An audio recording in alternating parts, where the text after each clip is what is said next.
Hi అండి. ఈ video వచ్చేసి మొన్న మేము మహానంది శ్రీశైలం వెళ్ళామని చెప్పాను కదా. మహానందిలో దర్శనం చేసుకొని రిటర్న్లో శ్రీశైలం వెళ్ళే దారిలో గిద్దలు ఊరిలో కృష్ణుని టెంపుల్ ఉందండి. ఈ టెంపుల్ రైల్వే స్టేషన్కి ఆపోజిట్లో ఉంటుంది. రోడ్డు మీద మనకు కనిపిస్తూ ఉంటుంది నిలబడితే.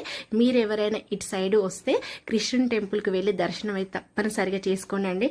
టెంపుల్ అయితే చాలా బాగుంది. మనకు అందరు దేవుళ్ళు అంటే భక్తి ఉంటూ ఉంటుంది. ఒక్కొక్కరికి ఒక్కొక్క ఇంటి దేవుడు ఉంటాడు, ఒక్కొక్కరికి ఒక ఇష్ట దైవం ఉంటూ ఉంటుంది కదా. మా అమ్మాయికి అయితే కృష్ణుడు అంటే చాలా ఇష్టం అండి. అక్కడ కృష్ణుని టెంపుల్ చూడగానే మమ్మీ కృష్ణుని టెంపుల్ ఉంది మమ్మీ తప్పనిసరిగా పోదామండి. తను కూర్చొని అయితే అస్సలకే రాలేదండి. అక్కడ ఒక పూలదండ తీసుకొని ఇంకా మేమైతే గుడిలోకి వెళ్ళామండి. చూస్తున్నా కదా కృష్ణుడు ఎంత అందంగా కనిపిస్తున్నాడో.